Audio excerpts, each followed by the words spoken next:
Good morning, everybody. Welcome to the Nozomi Works webinar.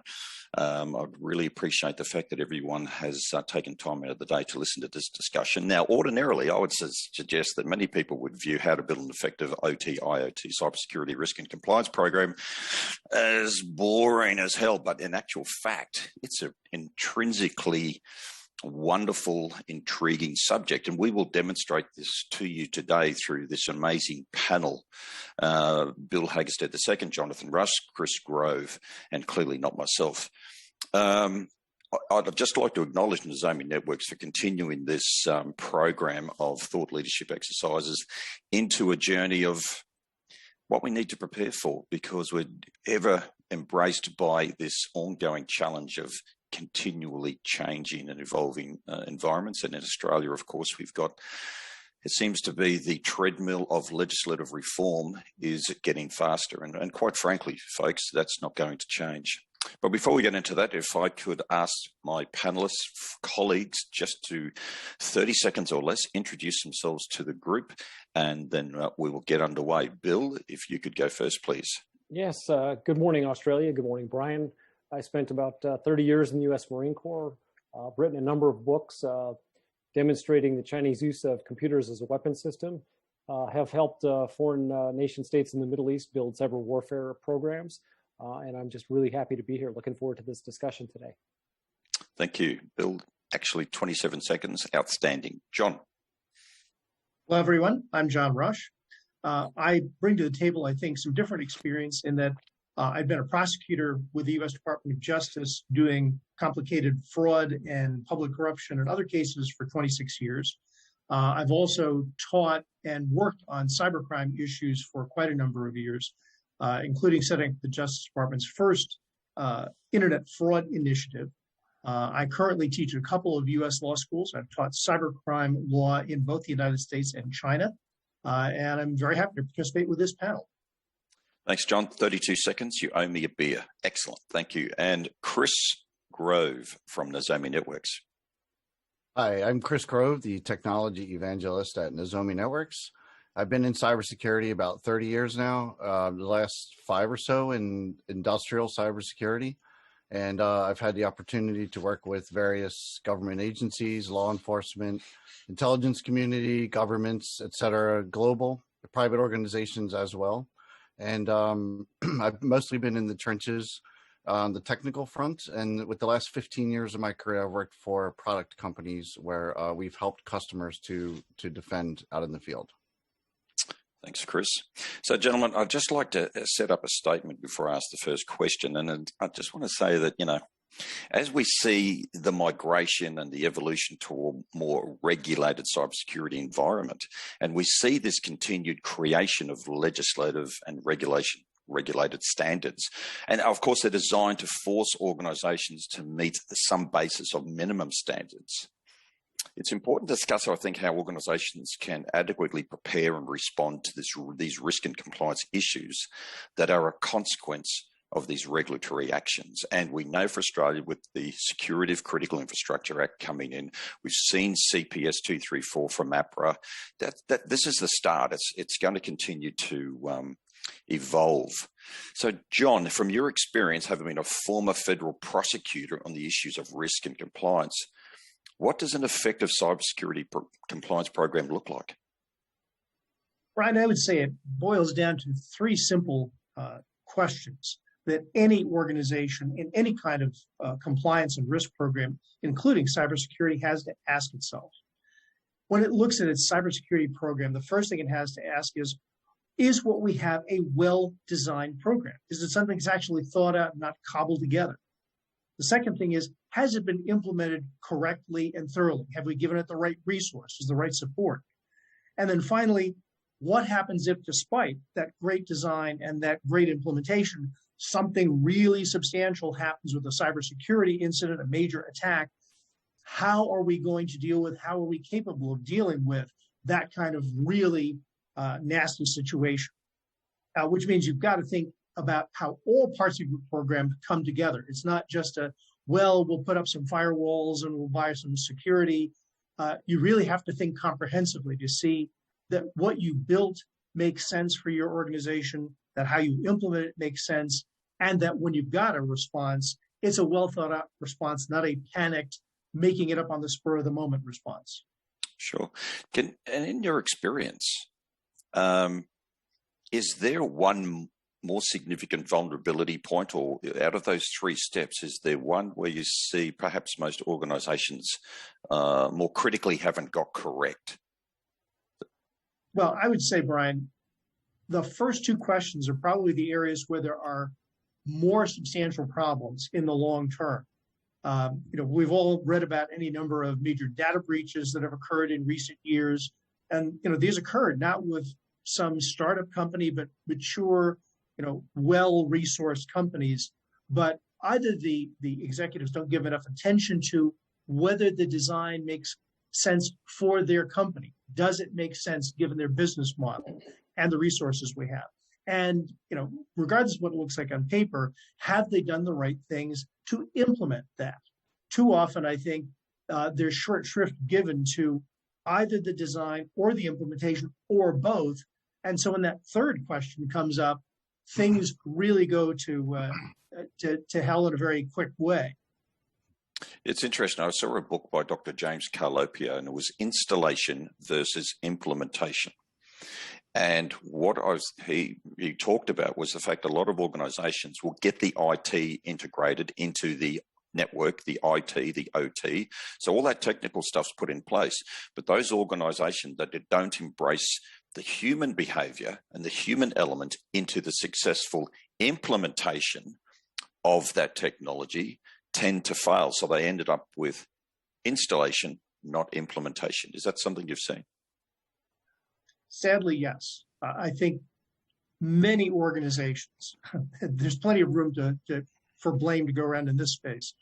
Many organizations think just about the technology and not about the people component of those who are interacting with the technology in a corporate environment. And so as a result, I think many of the ideas about baseline measures and baseline components of programs maybe just fine on the technology, but they never take into account the human dimension. And if you're only focusing on the technology and not how the human beings interact with it, how they behave in real terms, it's more than missing a bet. You may be setting yourself up for a significant cybersecurity failure down the road. And sometimes it tends to be seen that the compliance factor is where they can try to control the human behavior by saying you must do this, or you failed, or there could be repercussions. Sure. And that's sort of the easy way to think about this. Oh, of course, we'll give people more training. We'll put up some spoof sites and remind people, oh, don't go to these kinds of sites. But you've got to do a lot more than that to think through comprehensively how every step that you take in building out and implementing your program, your networks, your interactions with third parties as well, how that relates back to human vulnerabilities and human frailties. Yeah, thank you. Now, Bill, you live in the world of vulnerabilities. I'm not saying you make them, but you live in that world.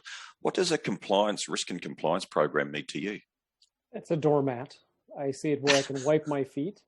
I see that if it's security by checklist, then it's very easy for me to find some of the vulnerable areas, not only from the human perspective, as Jonathan is talking about. Certainly the training is only as good as that is carried out and followed through on. But if an organization does not have everyone as a human firewall, meaning that the training is actually something that's executed on to prevent these types of malicious or adversaries from coming into a network, then it really becomes a porous environment, a soft target, a playground for someone like me to basically go in and look for the vulnerabilities that are very easy to execute upon, and then see what sort of data I can find, see what kind of areas that I could look at, perhaps stay inside the network for a while, decipher some other information, and then when the time is right, take advantage of that opportunity. I will tell you though, Brian, it's interesting because many of the tactical teams that are, responsible for carrying out these checklists are doing the right thing. It's unfortunate, as Jonathan mentioned, that sometimes the board or perhaps the leadership may not be giving them the necessary resources in order to execute properly. So therein seems to be sometimes a little bit of a gap, and caught in the middle, of course, is the human dimension that he mentioned, and then you put somebody like me on the outside wiping my feet on it, and in we go, and Bob's your uncle. So you're an expert on Chinese cyber espionage, and you've studied this area for a while. I mean, China on the outside looks like a very compliant society. Are they well advanced from a risk and compliance perspective than the rest of the world? Advanced is a relative term, and it's certainly subjective. Historically, they have always been the sort of the bane of the Five Eyes. You've got Australia, Canada, New Zealand, the UK, and the United States, and other countries that share information and intelligence. But that goes back historically to 1910. As a result of them having been occupied, the Chinese, by foreign military, they now see the cyberspace as a sovereign territory that they will never historically let that happen again, meaning they will not allow commercial companies, they will not allow countries such as Australia or the commercial endeavors that are perhaps partnerships that are burgeoning ever be an advantage when it comes to the Australian cyberspace. And as a result of that, they've enacted no less than 10 laws, everything from those to protect children from pornography to national security, where the military enforces the cyberspace, to one of the latest, more sinister laws, which talks about anti-espionage efforts by foreign agents, specifically calling out Australia and the United States as the protagonist countries that would want to violate the cyber sovereignty of China. Okay, well, might come back. I've got some issues, not issues, but questions there. But Chris, in your experience, do organizations with a greater cyber investment and level of maturity make the transition to a compliance-driven regime easier? Yeah, absolutely. Being more mature with the cybersecurity, investing earlier is definitely going to not only make incidents cheaper and easier to recover from, but getting compliant and getting in line with the regulations and the expectations are generally going to be a byproduct of a good security program. You shouldn't really have to, in many cases, the regulations aren't really setting the bar high. They're more defining what the bar looks like. And NIST, ISA, many organizations in the case of the United States right now are providing a lot of feedback into these. So it's not like a big surprise what the regulations are going to look like. Most of them are fairly accomplishable. They can be achieved without, spending 10 times your income to get there. And for the most part, they're manageable. And yeah, they can come in various forms and factors. Really, it's going to depend on the space that we're dealing with and so forth. Cool. Excellent. And just, it was remiss of me, folks, just if you have any questions along the way, please throw them in through the chat tool and we'll get them to the panel as we progress. One of the big topical issues here in Australia, of course, is this year we see the introduction of the legislative amendment bill to the Security of Critical Infrastructure Act. And it's taking the focus from 4 sectors through to 18, which, it'll create opportunities, headaches, and no one really knows what the ensuing compliance and risk regime may emerge as a consequence of that. Gentlemen, is it reasonable to expect that some organizations will struggle potentially just with this burden of cost that a compliance regime may cause upon their organizations? Brian, I certainly think that's possible. I'm sorry, Bill, did you want to speak first here? No, go ahead, please, sir. Okay. I'm obviously observing a lot of what's been happening with changes in cybersecurity requirements and expectations in Australia for a little bit of time now.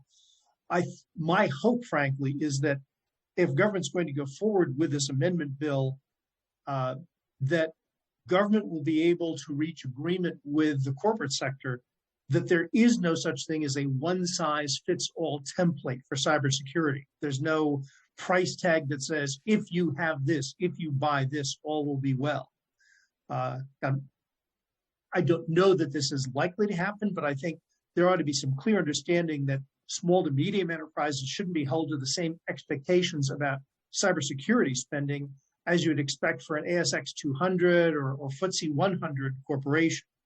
I also am hopeful that one of the things that government can do, even as it expands the range of coverage to these 18 sectors, that it can, as appropriate for all these sectors, do more to encourage information sharing about cybersecurity within each of these sectors. In other words, have more information between competitors in these same areas, because you shouldn't be competing with each other on the basis of whether you have sufficient or insufficient security.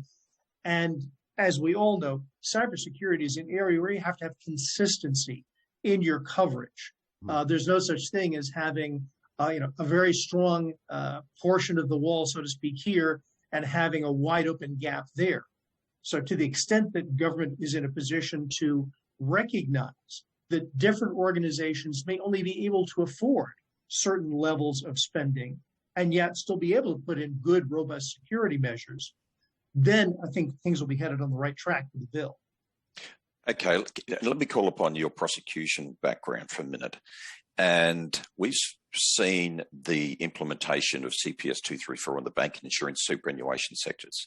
And they talk fundamentally about a sliding scale of response required from those different sized organisations, for the big four banks, down to the tier 2s, down to the tier 3s. However, in terms of guidance back to these organisations, they've virtually been silent insofar as that organisations, I see tier 3 banks absolutely drowning in the burden of compliance, what they expect they need to do, because there's a lack of clarification. Now, to avoid that quagmire of nonsense and overcompensating and over expending resources, time and effort, what would your advice be to a smaller organisation where they are not getting the guidance of a sliding scale? What should they do in order to avoid prosecution and any sort of financial harm from the regulatory bodies going forward? How do they get the fundamentals right? I think one essential step for any organization of any size is to build and to carry out a thorough cybersecurity risk assessment for their company. There is no such thing as some kind of a threat assessment that says, oh, well, ransomware could come from here and malware from there. That kind of thing is largely useless for companies. And every company needs to sort of sit down and say, okay, where do we do business? What are our markets? What are our products and services?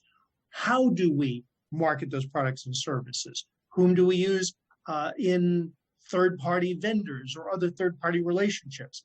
In short, you've got to kind of map out the way that your entire system, all of your networks work, both OT and IT.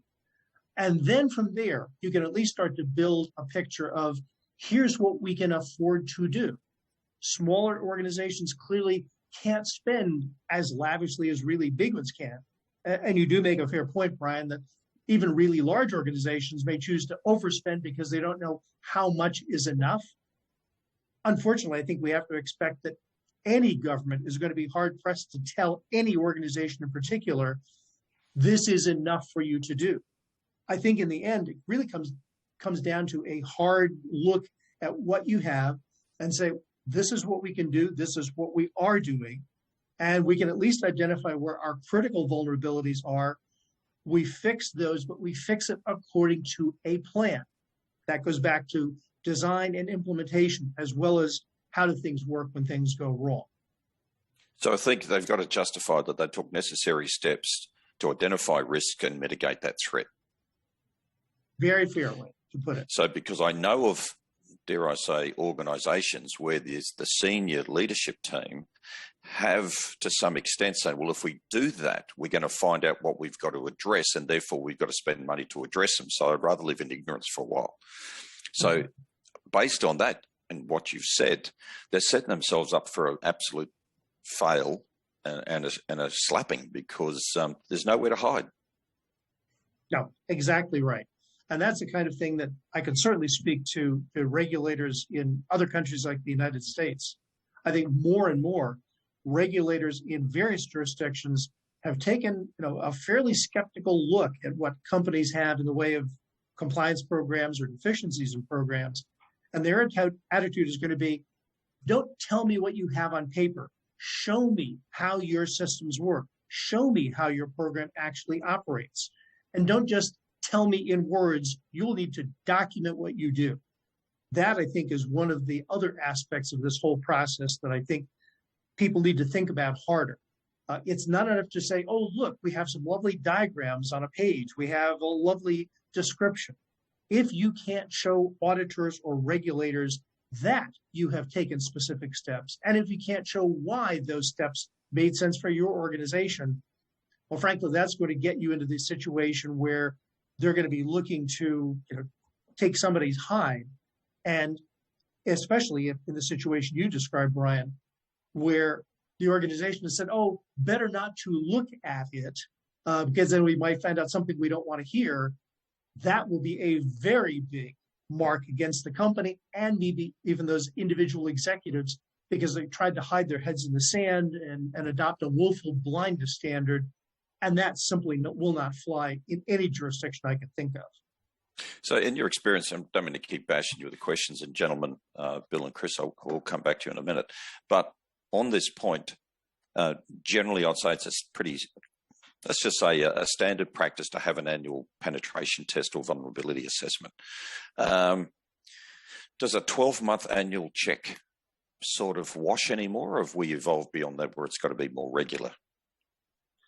Well, I wouldn't say we've evolved beyond it.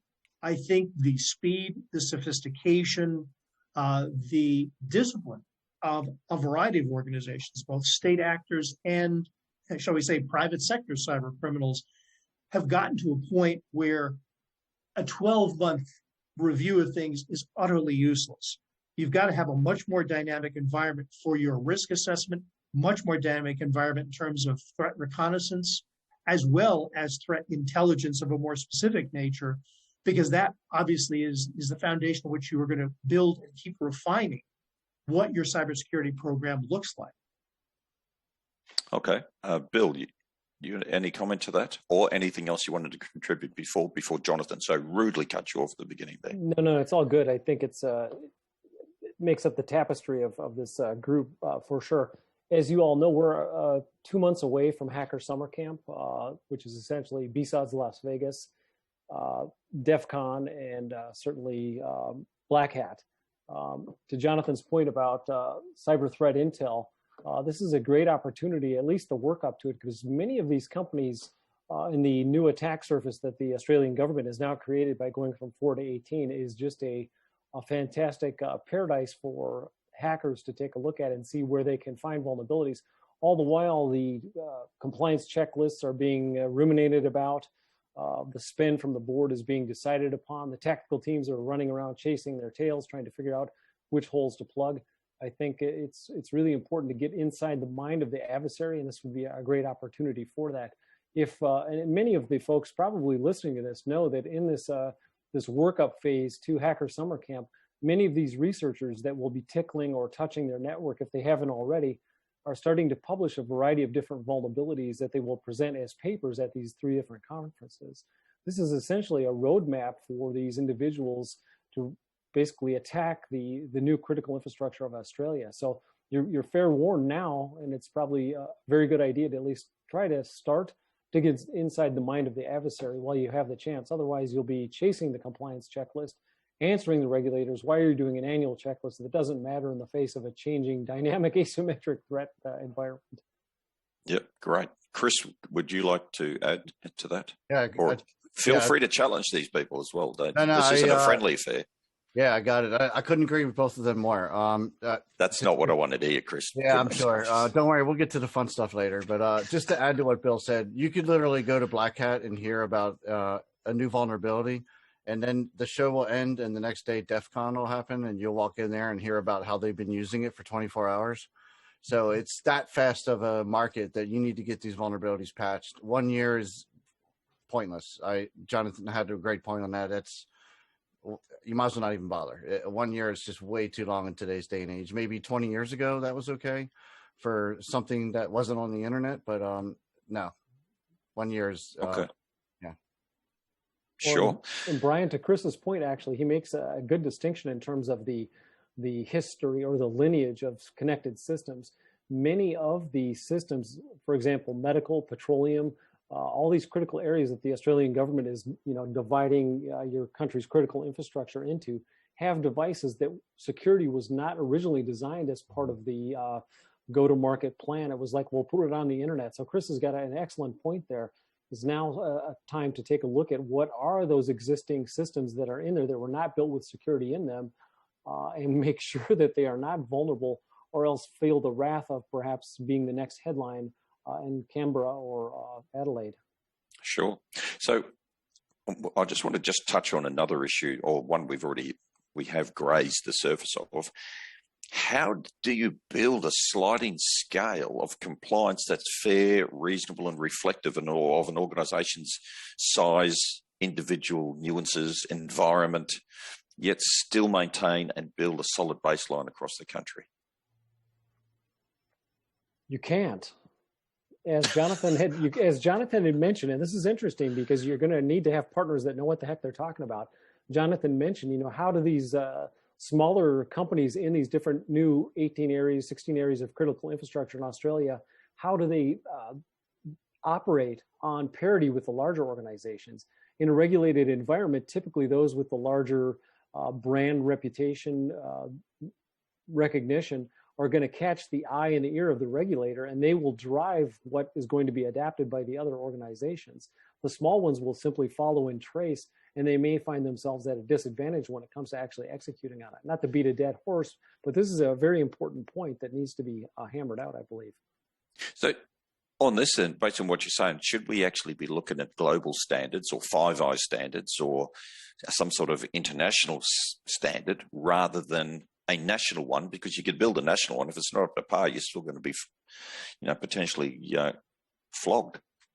Well, Brian, the dilemma, not to overstay my conversational welcome here, the dilemma is that the adversaries don't care if it's a Australian regulation or a global. It has to be something that makes sense for the vertical within the critical infrastructure. Jonathan touched on threat information sharing. That's probably the base ideology that all of them should grasp immediately, regardless of the size. Share those vulnerabilities, to Chris's point, and understand where these threats are coming from so they can learn operationally in the midst of some of these debacles before they become headlines. So when we come build a risk and compliance program, instead of asking our regulators, how should we do this, and getting no response, are you suggesting we should look at similar industries in other parts of the world that may have matured through this process and then take from them using sometimes vendors, part of your trusted ecosystem of advisors, and benefit from their learnings and experience? Well, absolutely. I think a good example is over here in the United States. We have 16 areas of critical infrastructure. Each one of those sectors has an information sharing analysis center.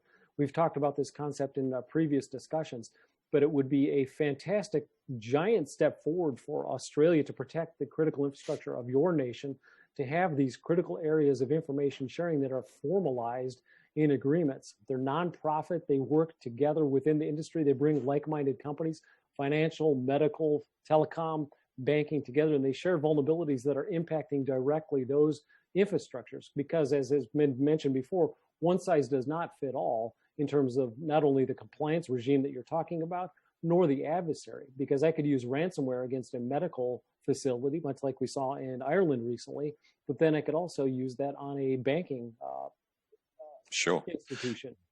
So Chris, just to explore your views on this, because I'm aware that you've, the US has 20,000 police forces, and it has so many small little towns with their own water supply, sewage treatment facilities that aren't part of a bigger network. How do they cope with the requirements of having a more mature, accountable, and robust risk and compliance regime around their OT environments? Yeah, some of them just aren't.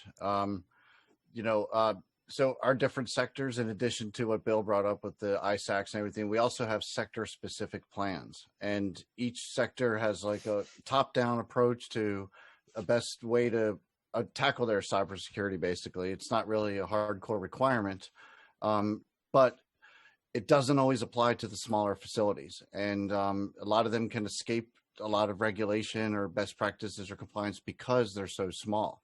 But when you add all them up, they actually make up a significant part of the critical infrastructure. So they are a big problem, and we need to look at them, and we need to find a way that we can empower them to move forward, because some of these are very small. Like, you probably heard about the Oldsmar water plant attack. Their whole city is like 100 and something people big, and there's, you know, 1 or 2 people that run the IT department, and they also do mapping applications and websites. And asking that guy to deal with nation state attackers that want to do industrial sabotage is going to be way beyond his scope and what he's been hired for and what we're going to be able to train him for. He also is responsible for testing the water quality. So we don't want to overload that guy with too much stuff, and we need resources at those levels. And besides the regulations that would be pushed, governments would do themselves a lot of justice by also ensuring that there is resources behind that to empower them and all these operators to get up to par with what the expectations are. So you just said that there are sector-specific plans. You said we have sector-specific plans. Are you talking about the US government and its regulatory bodies, or Nozomi networks? No, I'm sorry. The US government, the Department of Homeland Security, each critical infrastructure sector has its own sector-specific plan. And some of those sectors are run by different agencies. Some of them are Department of Homeland Security. The Department of Energy runs the power grid, and then we have the Environmental Protection Agency that runs the water facilities, and that actually can also sometimes be a problem. I mean, you have the folks responsible for air and water also tasked with cybersecurity of a water facility, and that can be hard too. So it sort of lends to what you're saying. We're getting some consistency and having a nice approach that everyone can understand and get on board with is tough. So I would assume, I would assume Nozomi networks then would have a fair degree of history and experience with interpreting those plans for the benefit of across your client environment. Yes. So we do work with the good part about some of this is that the technology used across all these sectors is pretty much the same. You'll find the same PLCs and DCSs and different industrial controllers, and the threat actors are sometimes the same. They don't really care if they're hitting a pipeline company or a florist or whatever. They're sometimes just looking for the easiest target. So what we do as far as helping them become compliant with their sector-specific plan is in many cases just getting a better security posture established. It's the basics in a lot of cases. It's having an asset inventory, monitoring network connections, and checking segmentation and managing vulnerabilities, and all of these basic cyber hygiene things that almost all of these regulations and best practices regurgitate in different ways. They all basically rephrase a lot of the same things. Okay.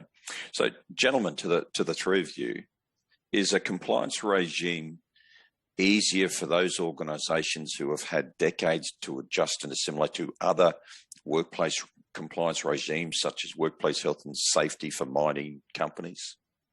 Do you think? I don't think so, Brian. I don't think so at all. I think the more established a company is within a particular vertical, the more difficult of a time they're going to have adapting to new compliance. Certainly, they'll have the basics down because they're satisfying the the revenue for taxes that they must pay the government, but they still are always beholden to the shareholders. It's interesting because then it becomes a delicate balance in the boardroom. Do we give X amount of funding to security because we think there's going to be a breach?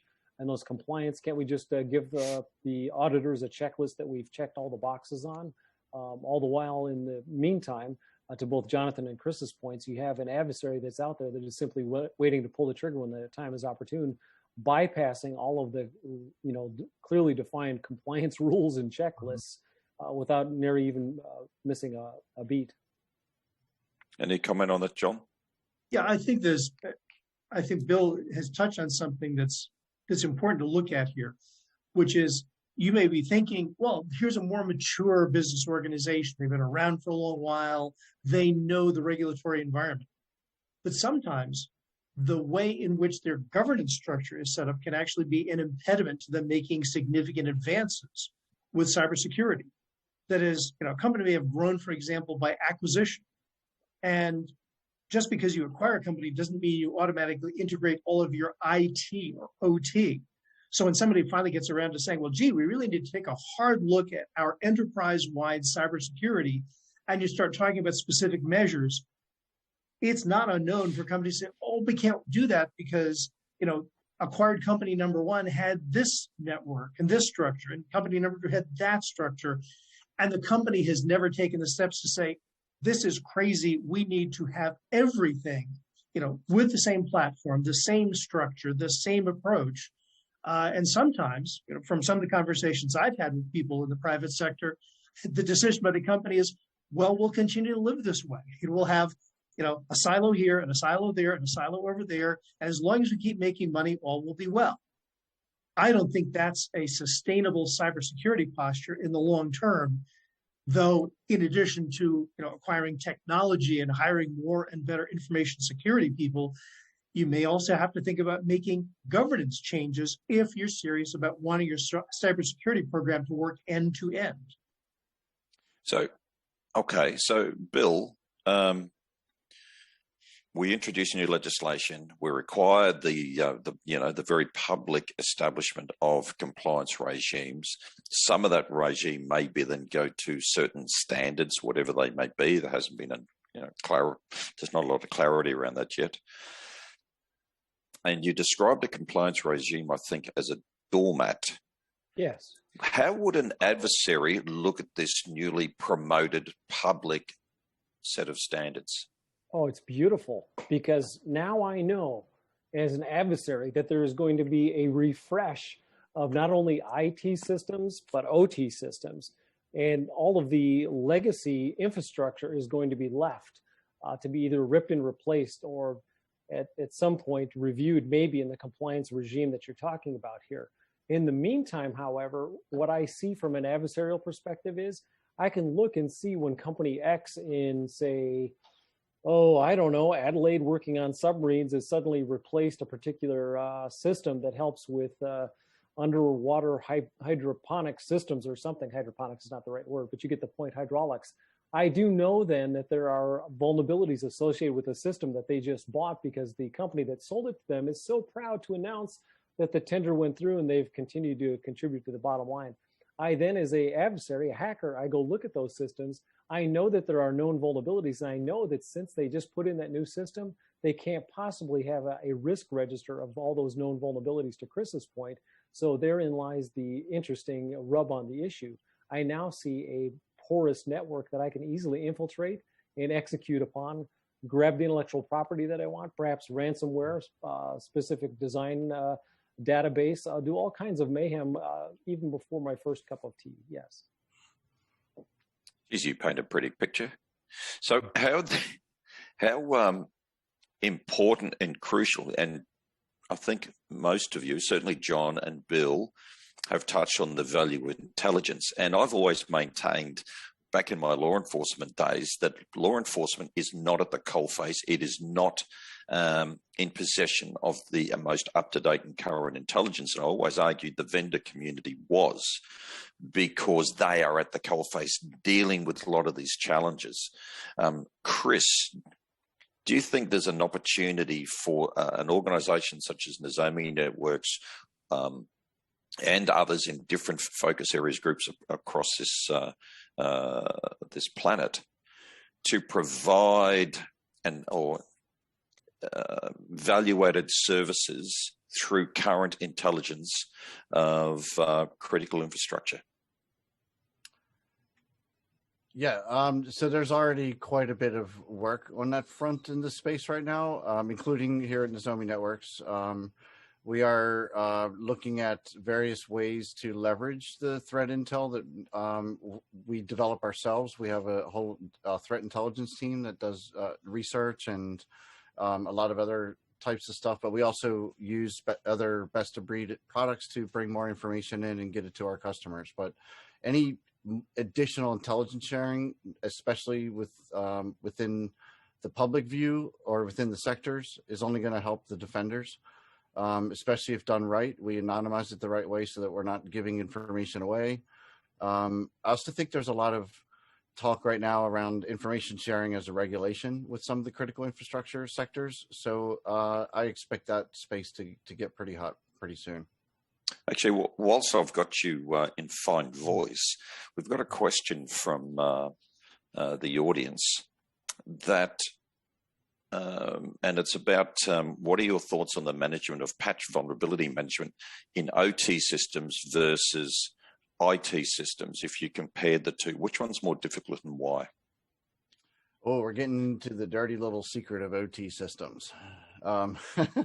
So in IT, it's not going to be a secret anymore. Not going to be a secret anymore. So in IT, typically, you do want to patch all the vulnerabilities you can find. You have all kinds of great tools for doing that, scanners and checkers and sniffers, etc. So you can find these vulnerabilities and patch them up. In OT, you can't always do that. Sometimes if you're buying a turbine for a generation plant or a dam or a rail system, those systems come with embedded systems within them, and they're not under control of the person that bought them.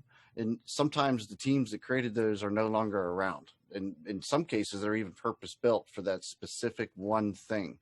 And then the life cycle of those is a lot different than in IT. IT typically servers in the cloud. You could instantiate a system, do a task, and be gone in 10 seconds.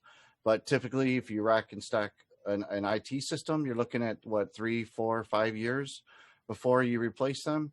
But you could be looking at decades on the OT side. So you don't have any plans to add RAM so you can put the latest operating system on there, or ripping out the entire power plant because you want to get the latest update on there. So then there's the safety factor. If you patch some of these systems, you may reboot things that shouldn't be rebooted, but every few years. There's chemical processes that could go sideways and have to evacuate a small city as a result. There are even concrete furnaces. They take a week to shut down and heat up. So you don't want to just go tampering with things on the OT side like you would on the IT side. That's the first part. The second part is the dirty secret part. And that is these most critical industrial systems in the planet are made insecure by design. They come out of the box lacking even the most basic fundamental security mechanisms and controls like authentication or encryption or being able to defend itself against minor attacks. They just don't exist in these devices. They're built because there was a time a while ago where the air gap existed, but it's sort of like Bigfoot. We still can't seem to catch a really good picture of one nowadays, and nobody has any recent video of one. The air gap really is something that's not very commonly found anymore, and the systems are still being manufactured the same way. And what the operators are faced with in these critical infrastructure sectors is quite a challenge because they have insecure equipment that's controlling critical stuff. Then they have a tier of usually Microsoft and Linux and other infrastructure that usually has the most vulnerabilities and risks.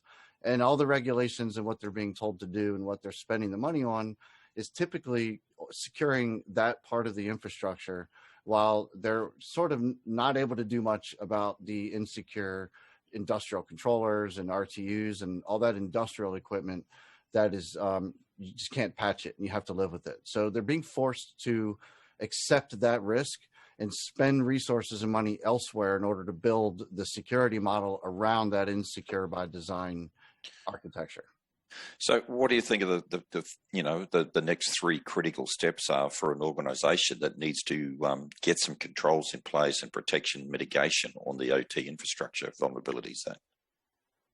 How would you, what would your recommendations be?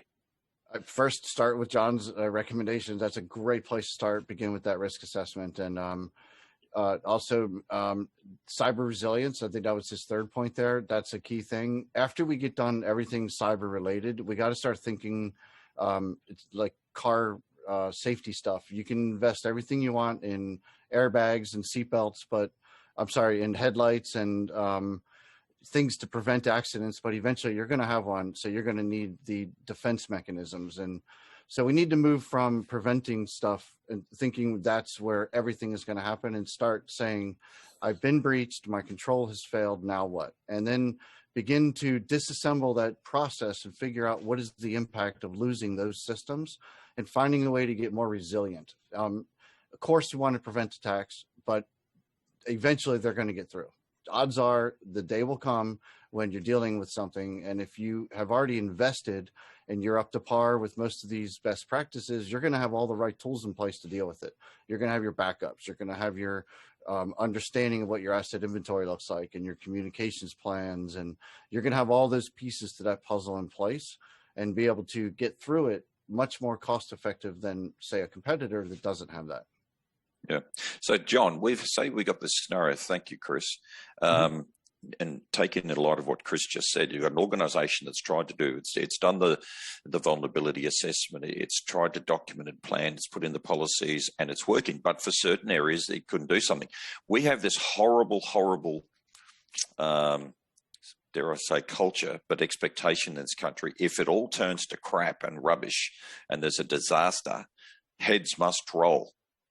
And this is an imperfect world by any stretch. How is a prosecutor going to look at a situation if there is an issue, and you had an organization striving to be compliant, but operationally could not be because of certain things in it's just as Chris aptly described? I would say, Brian, the starting point, and I don't think it's anymore just U.S. prosecutors who are thinking along these lines. I think that certainly in my experience with the Justice Department, and I think more enforcers are thinking along these lines, you can't assume perfection on the part of any organization. So you look at what you have in front of you. What did the program look like prior to that critical breach, that critical event? Were other aspects of the program well thought out? Was it being consistently funded? Were the C-level executives thinking, yes, we get it, you need to sustain this, you need to improve that, so that despite the corporation's best efforts, sometimes it's even a C-level executive who clicks on the wrong link in an email and opens up a floodgate for malware. Prosecutors and regulators won't necessarily say, strict liability, you should have had perfection everywhere. And the fact that you had one fail means that you're completely irresponsible and you all deserve to have your heads taken off. I think the standard is going to be, what did you do to build a good program? How did you implement it? The same fundamental questions. If you've got a good basis, in other words, to say, look, we thought about these issues. We really developed a really robust risk assessment process. It's dynamic. It's forward-looking. Here are the things that we did to improve this, that, the other, so that when that one-off event happens, I think prosecutors, and this is true especially in the criminal context, but I think increasingly so in the U.S. regulatory space, enforcement people are more likely to say, okay, you better not have this happen again, but we will give you a pass on this because you really can document that you tried hard to make a good, solid program. Mm-hmm. The problem, and we touched on this before, as I think Bill and Chris did in different ways, the problem is that too often companies don't have that kind of a strong position from which to argue with regulators. And instead it's, well, yeah, we didn't spend as much as we needed to, or yeah, but we decided we're not going to look at that program, even though we know that there are vulnerabilities there. It's the substantial decision-making by senior executives oftentimes that creates the conditions where significant and sustained vulnerabilities arise. And that's where heads might roll. Gentlemen, do you think early investment in cybersecurity makes compliance easier? Don't rush all at once. I would say yes. I think so. Building the baseline of storing data and starting to overcoming those challenges early, because there will be challenges. When you start developing large amounts of logs and trying to move them around and put them places and store them, And then furthermore, using that information to develop reports and answer the questions that you'll need to answer, you'll have a lot of challenges along the way getting there. You need a good information architecture. So solving those early instead of trying to bolt on the security in the midst of an incident, I think is definitely a competitive advantage to companies that have a good, robust security model in today's day and age. 20 years ago, I don't think it would have been as much. But I think today, the veracity of the attackers nowadays is quite different. When they're willing to knock out gas pipelines in the East Coast, that's not what we were dealing with 20 years ago. We talked about it from a nation state actor, but there was no cyber criminals out with that capability that were actually doing it at that time in mass like we have today. So, Chris, you've got a good experience in the IT and the OT environment, and we tend to see, I'll speak generally here, we tend to see the IT overlay of the OT. Do you think there are any lessons the IT environment can learn from the OT environment? Yeah, quite a few. Back and forth both ways. There's lessons to be learned on both sides. And I think there's a lot of lessons being pushed right now from IT to OT, things about the threat actors. And I mean, these are things that OT typically didn't have to deal with living behind the air gap. So there's a lot of lessons going that way. One really big lesson I believe that OT can teach IT is about safety systems. Since the air gap is no longer there because we have to move all this data, safety systems in OT are typically run separate and independent. There are many times they are a different manufacturer for good reason. They have their own set of sensors. They have their own sometimes team of people with their own color hard hats and, you know, their own vertical in the business. Doing that in IT, I think would be cool. Like if we did that, we might have more siloed technology where the blast radius of an attack is more limited with technological boundaries rather than things like a firewall. For example, if we see a piece of malware hit a Windows environment, if we have pieces of that infrastructure that we need in the time of an emergency, not running on Windows, then we will have a quicker time to recover because we have critical tools available that may be running on an unaffected operating system. So having those boundaries better drawn within can help reduce the blast radius of an attack. And yeah, I think that a lot of that comes from being able to invest early and build out a good security model from the beginning and build upon that over the years. It's not something that you can just buy today and have tomorrow. You really have to build it. And I think security is a process. It's not really an event. So you really should have started yesterday if you're thinking about starting sometime. Yeah, but based on we have a lot of very ancient OT technology out there. I read recently that the average hospital room contains 15 to 20 connected medical devices. Each of those medical devices have an average of 6.2 vulnerabilities each, and that 60% of medical devices are at end of life with no patches or upgrades available. Are we at a situation where the governments are forced to introduce legislation to initiate the change because different sectors won't do it in the absence of legislation? I would say in some ways, yeah, but most importantly, I'll never go to a hospital that bills in just for that sole reason. But I would love to hear Bill's response to that. Well, thank you, Chris. I will make sure that I notify you, sir, so you don't put yourself in jeopardy. This is interesting, though, because if you're talking, Brian, specifically about the healthcare world, it's back to one of Chris's points about the OT systems. It's about patient safety. It is not about the risk brought upon by vulnerabilities.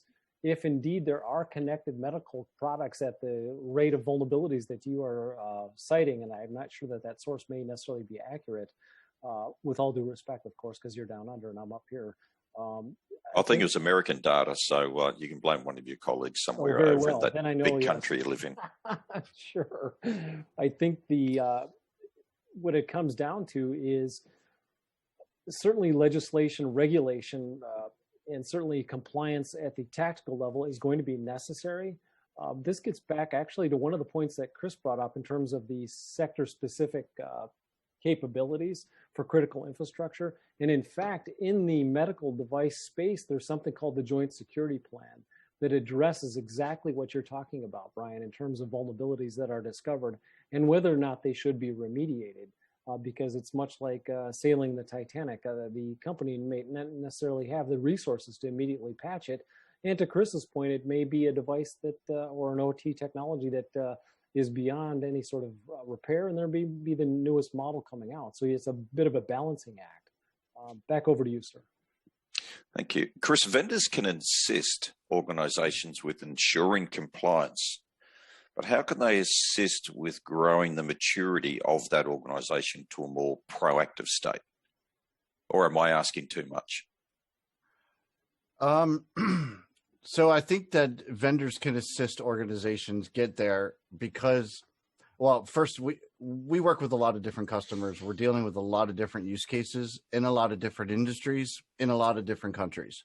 So working with organizations that work closely with their partners, things like the professional services teams, and get involved with customer advisory boards with their with the companies, and those are things that I think would really help mature, at least bring information in on how other similar organizations might be doing things like that. But it depends on where they are. There's something also called the ARC, which has a maturity model that's a great place to start for industrial organizations.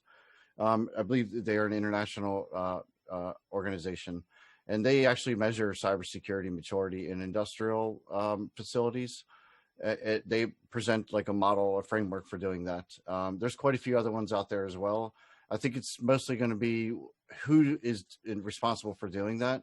Are they going to be on the industrial side, in which case the ARC might be their first stop shop for that. If they are the IT side doing it, or different part of the organization, they would use a different set of frameworks that would be relevant.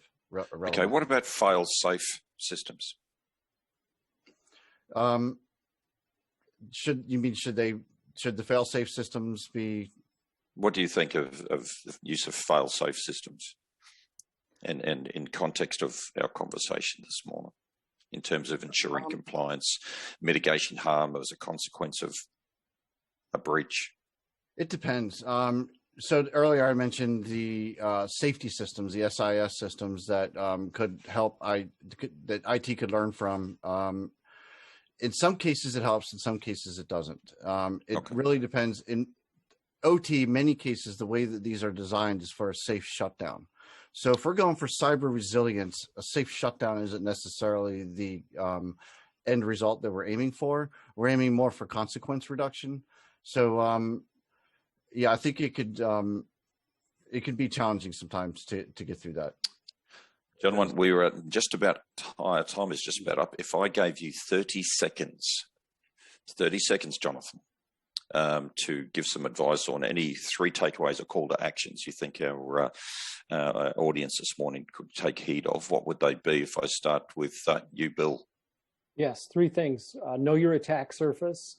Share threat information with like-minded constituents within your critical infrastructure sector, and partner with your government regulators to help them define what are the rules that apply to you. Back over to you, sir.